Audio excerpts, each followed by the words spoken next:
Hello again, beautiful souls. I frequently get asked how to ascend the cosmic energies to be in a state of peace and bliss. Well, the answer is there are many ways of doing it, and everyone's a little different. However, I find the Yoga Sutras to be a great guide or reference point for most people to live off. It's important to note, these are reference points, not hard rules to live by. Whenever I feel the lower expressions of the cosmos playing out throughout my day, I refer to astrology and these to check in where I'm at. And if done correctly, I can get back to a peaceful state in a short amount of time.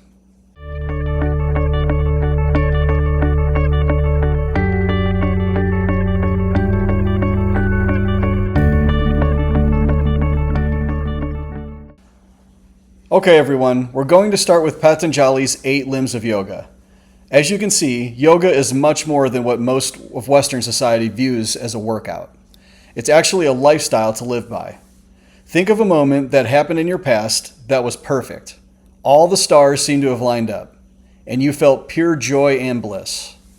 Yoga and the Yoga Sutras are a guide that can be used to consciously set your life up to where you have more of these moments. And who doesn't want that, right? The first limb is the yamas, or restrictions or restraints, that we will cover more in depth in the next section in this video. These are things that we can restrain from having in our lives to consciously set ourselves up for success and peace in life. The second limb is the niyamas, or observances. These are duties we can perform to keep us on track. We're also going to cover these more in depth in this video. The third limb is postures, or asanas. This can be ensuring we are keeping proper posture with straight spines and necks in line with our spines, to the myriad of postures that yoga classes will introduce to you. The fourth limb is breathing, or pranayama.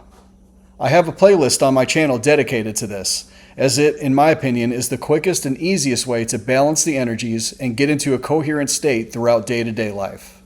The fifth limb is sensory withdrawal.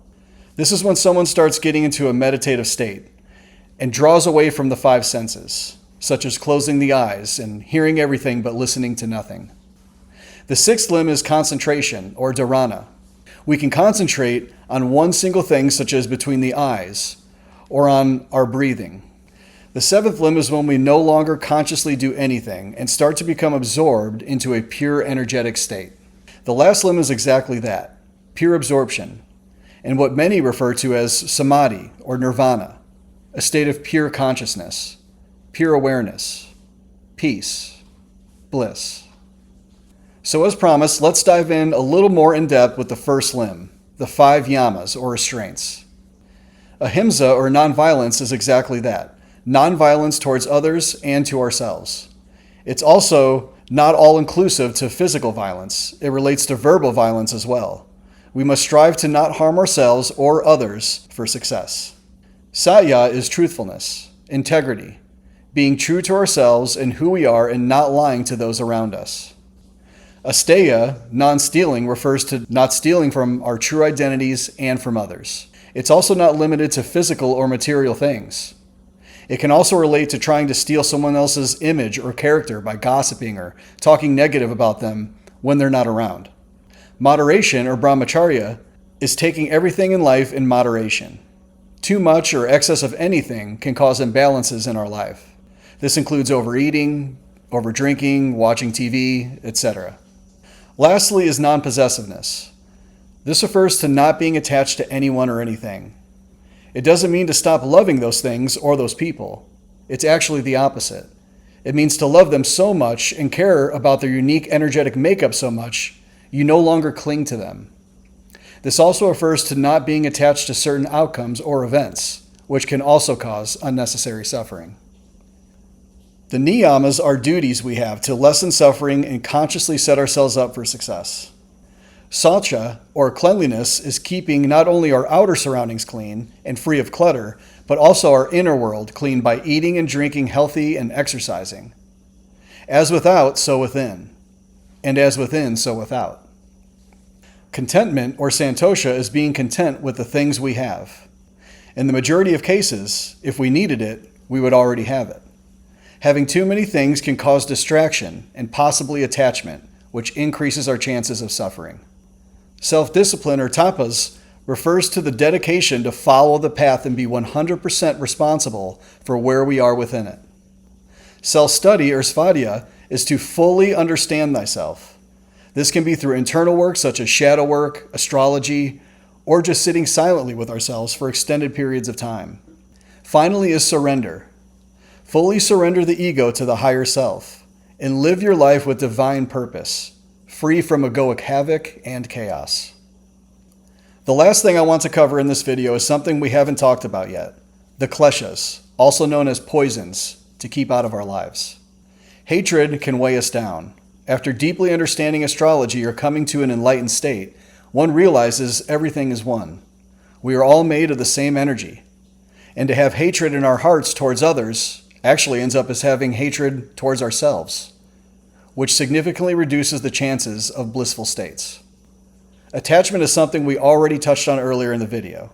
This means to be unattached to everyone and everything. It means to love them fully and unconditionally, and let them be able to be immersed fully in their energetic makeup, and the same for you. It also means not to be attached to outcomes. Trust the divine and let it take you and your worries away. Fear is also a poison that limits us from our success. After recognizing that everything is actually one thing, and that you are much more than your mind, body, and emotions, it becomes apparent that fear is irrelevant and stands in the way of progress. In my opinion, fear stands for face everything and rise. Ignorance, or avidya, I feel is important to not take out of context. All of us are ignorant or unaware of certain things. This refers to not being aware of our spiritual selves and the path to strengthen our connection to it. Being unaware of this information can be problematic when creating a more peaceful life. Lastly is egoism, or asmita, which we already have talked about slightly earlier in the video. The ego is an accumulation of the cosmic energies within us, past patterns, subconscious programming, etc. It wants control and is great at creating chaos and havoc in one's life. To get more peaceful states, we must ascend the ego and put it in the back seat. Thank you for taking the time to watch this video, and I truly hope this helps you. For more information about astrology, breathwork, etc., please refer to my YouTube page at Witt's Holistic Fitness Coaching. Also, please like, share, and subscribe. Until next time, namaste.